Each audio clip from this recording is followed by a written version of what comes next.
right, happy Monday, y'all. Have you noticed a pattern? Have you noticed a pattern when, let's say,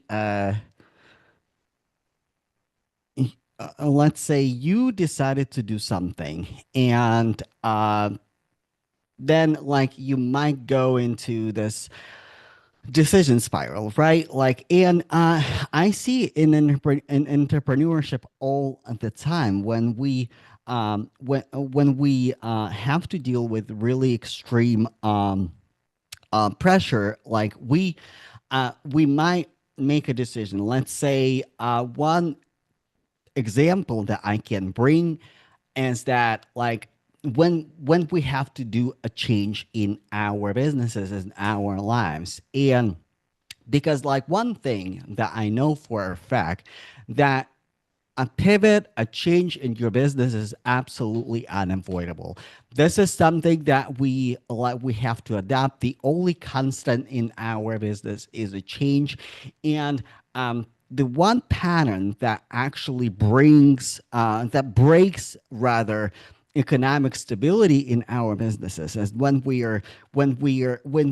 don't know if we need to pivot, if we need to stop, or if we constantly at this cycle when we're starting out, when we're stopping, when we're starting out, when we're stopping. And this is a real deal because listen, one thing I know for a fact about human brain is works like an antenna, right? We constantly have like ideas, we constantly have downloads, we constantly have this um, um, especially if you're an entrepreneur, especially if you're running a business, we constantly have million approaches, million ideas, and a lot of those ideas are very, very wonderful ideas. But what is stopping us from breaking through is like actually this groundness and discernment, like whether we need to continue with a pattern or whether we need to quit, because I wish I had a really simple answer for you. I wish had a really simple answer for you. Like, if you're pivoting, you should absolutely pivot. If you are like, if you or if you are keeping the course, you should absolutely keep the course. Hello, Mary Kay. Happy to see you.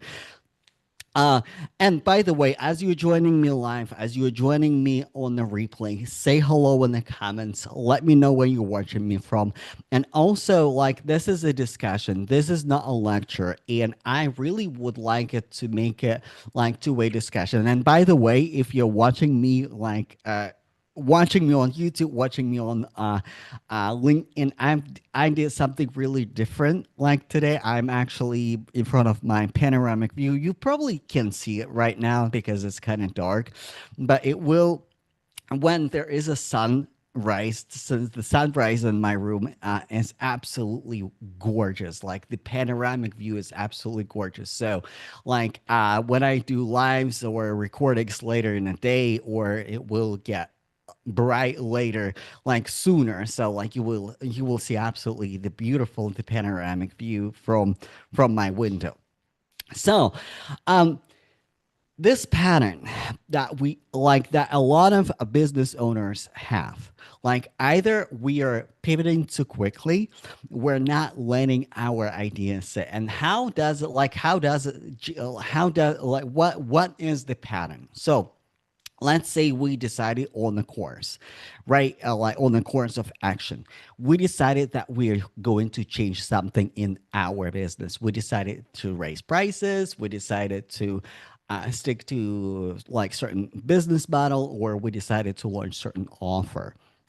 So, and as soon as our expectation is not meeting the reality, and the reality for the last for the last couple of years was rather like challenging reality in entrepreneurship, right? We had to execute a lot more patience because the market is a lot more discernment. The market also shifts, and the market layers like shifted dramatically.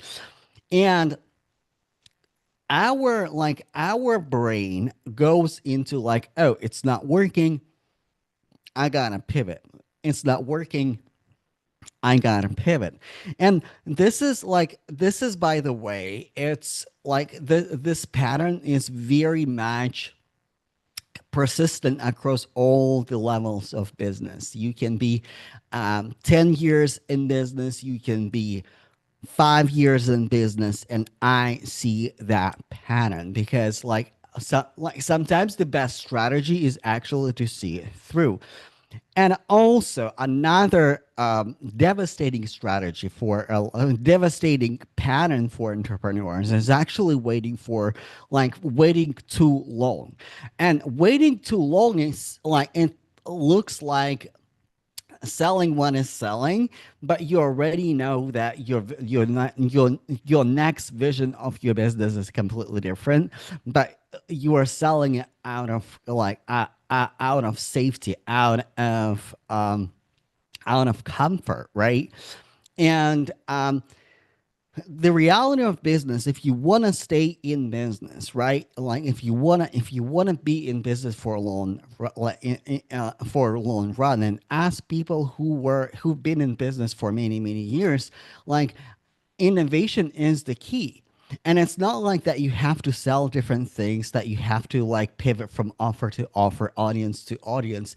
It's just like little things like marketing, little things like messaging, little things like market fits, like those change, like those things are changing. And businesses that been a while, businesses that been for a long run in the market, this is exactly what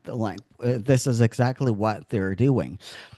But now, like we all know that this pattern is absolutely devastating for so many business owners. Like why we're doing it, and what is the problem, and more importantly, what to do with that. Number one, what I really want to bring with this live stream series, and I'm going to do a series of live streams, like I want to bring the idea that our our brain and our psyche is a system. And this is like it actually derives from internal family systems that I absolutely love. And like if we look at our psyche, our brain as a system, what system what all systems have in common. All system do absolutely everything and anything necessary to stay in homeostasis, meaning stay in a zone of safety, stay in a zone of in a zone of where they can be absolutely safe and not harmed. So what does it mean, like how does it affect your your business specifically in your life?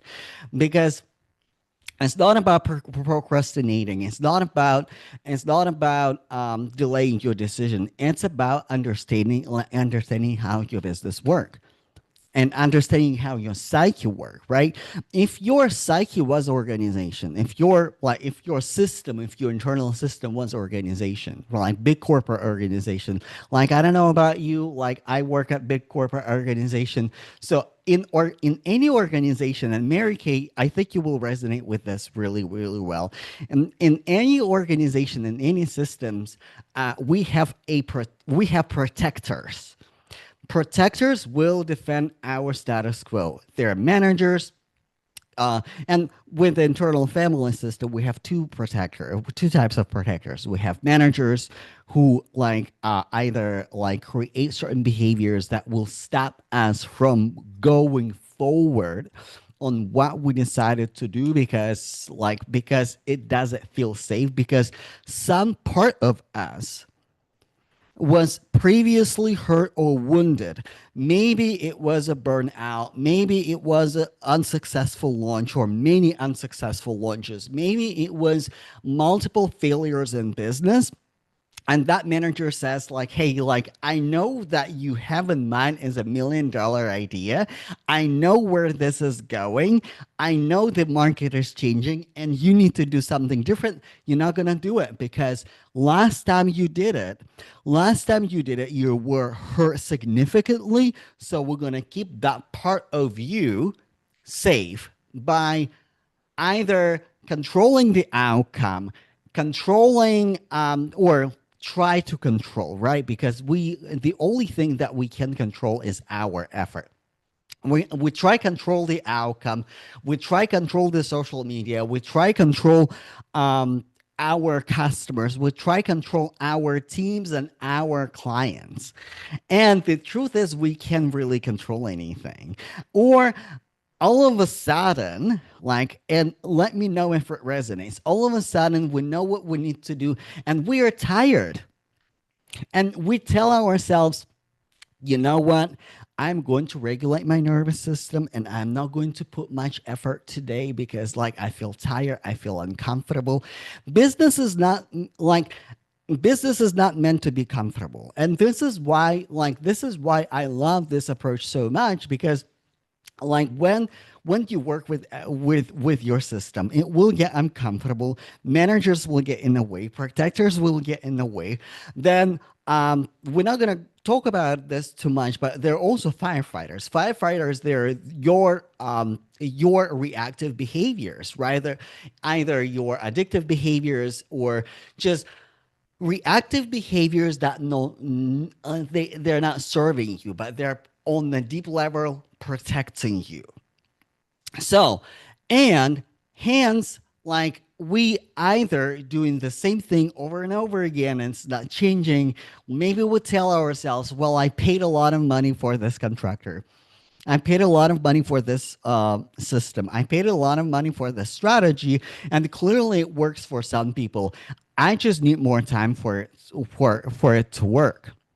And listen, if it's been like over a year and that system has not been working really well for you, 2026 is an invitation for you to actually start doing something differently. And also, if you're decide like, and like, it might sound like I speak from the both sides of my mouth for a second, but here's the thing, like, if you know if you want to pivot, if you want to change, if you want to change something in your business, you got to ask yourself those questions. Like, number one, is it like, why do you want to pivot? Because, like, either, like, if something is not working, yes, you have to change something, but have you put maximum effort before any change?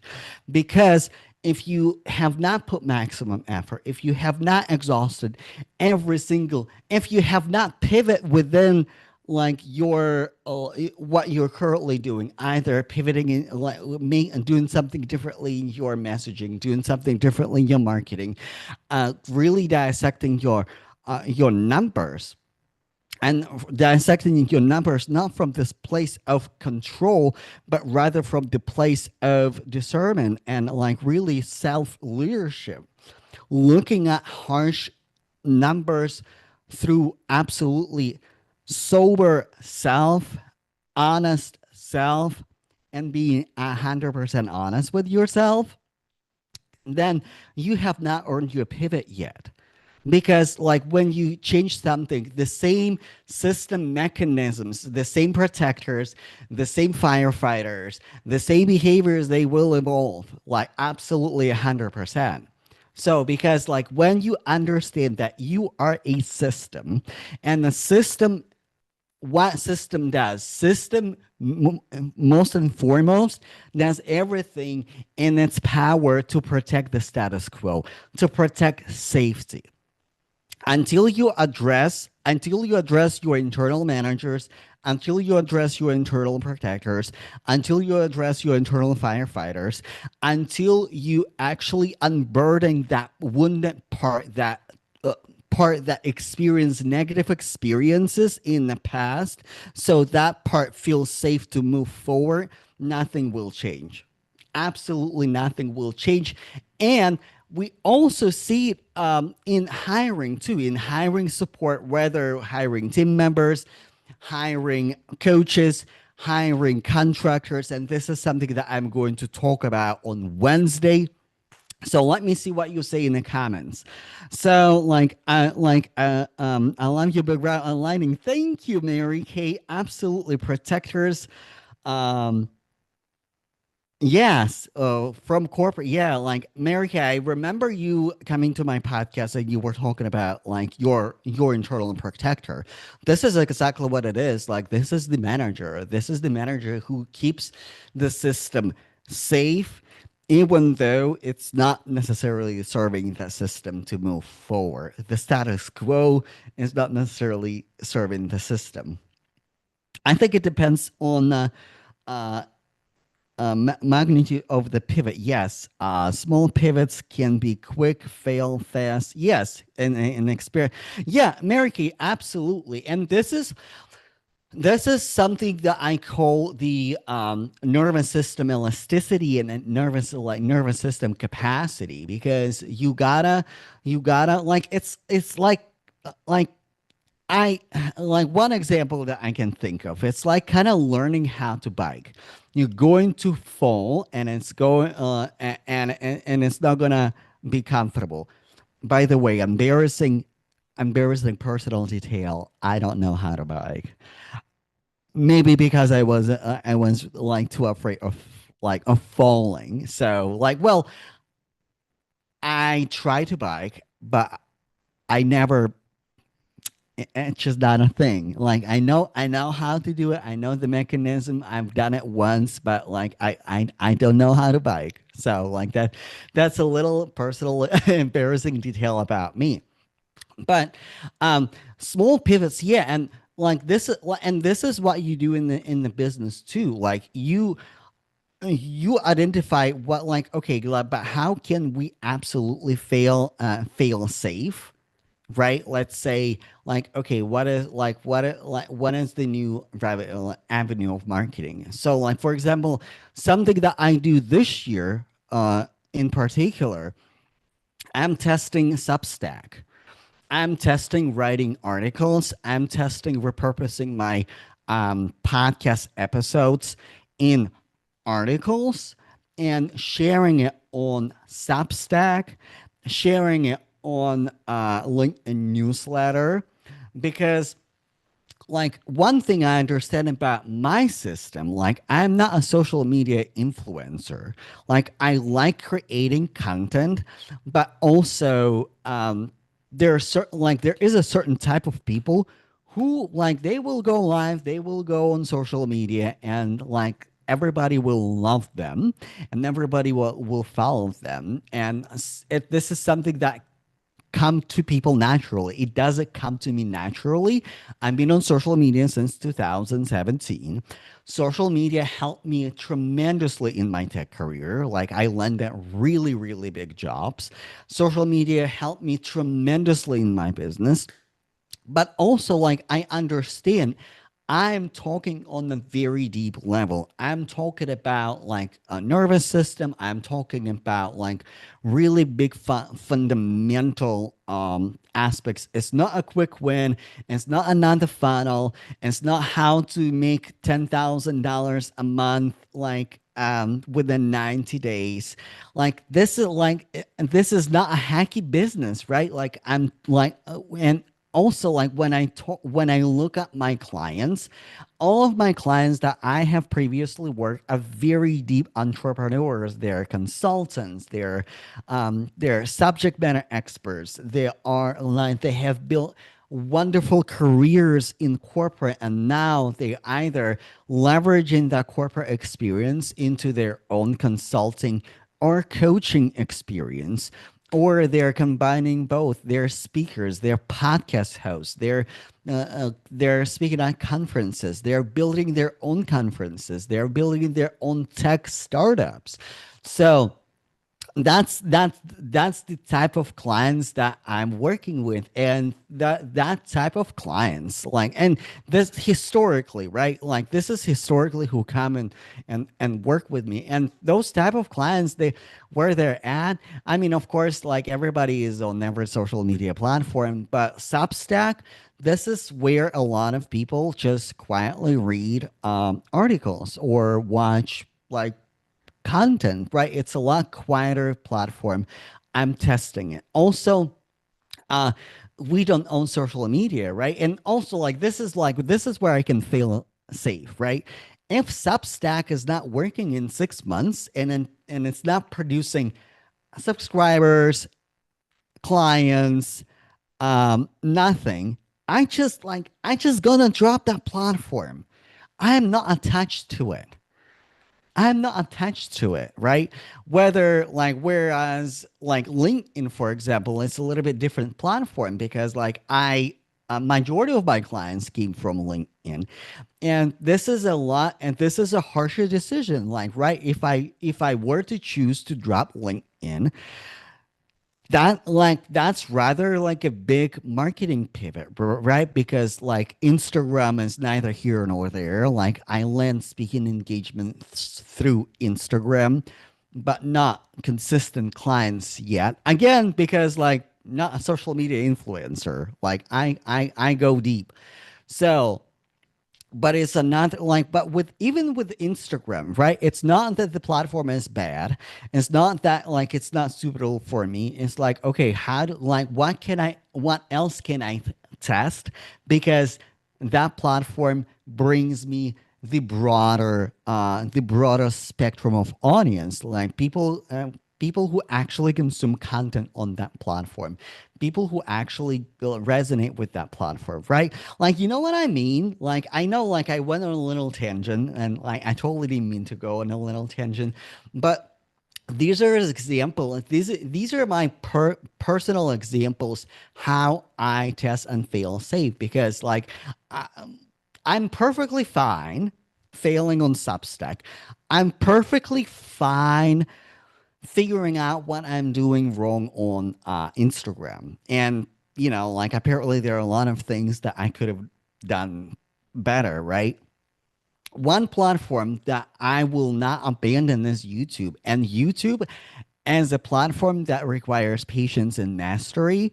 And like if you don't get better at video and delivery and packaging your expertise, like that platform, like that is a very harsh platform. But also historically, I know best of my contracting and consulting gigs came from YouTube, because people see my expertise live, and at that point it was not about perfection. So nervous system, exactly. Yeah, thank you for putting words in this concept. Yes, like America, I'm really, really glad that it resonates. So um, because this is the essence. Um, I gotta go. Join me on Wednesday, because on Wednesday we're gonna talk about another pattern, like hiring pattern. And hiring pattern, like this is really good live stream, because we're gonna talk about the internal system and how that internal system will interfere, either help or not help when you're looking to hire other people. And it comes when you're hiring a coach, when you're hiring a team member, when you're hiring a contractor. Um, that like hiring can expose, especially on early stages, hiring will expose a lot of things. This is why a lot of founders, as soon as they can, they hire chief of staff person who can do hiring professionally, because hiring is so personal, and our personal instabilities, our personal insecurities, our attachment styles, they will come up in hiring. Like, and we essentially we are hiring. And this is something that I'm going to talk next week. We're hiring the same person, but with different faces at the end of the day. And this pattern. That's something that I will untangle next Wednesday. But this Wednesday, we're going to talk about disappointment while during hiring process, and more importantly, what to do about that. Thank you so much for joining, Mary Kay. I appreciate you being here. Also, if you're watching on replay, let me know that you're watching on replay, and I will repurpose this. Live streams in my podcast. So if you're listening on my podcast, do me a solid, leave me a review, leave me the comment, let me know how my podcast influences you, your life, your business, and yourself personally. All right, thank you so much. I gotta go and have a fantastic Monday, y'all.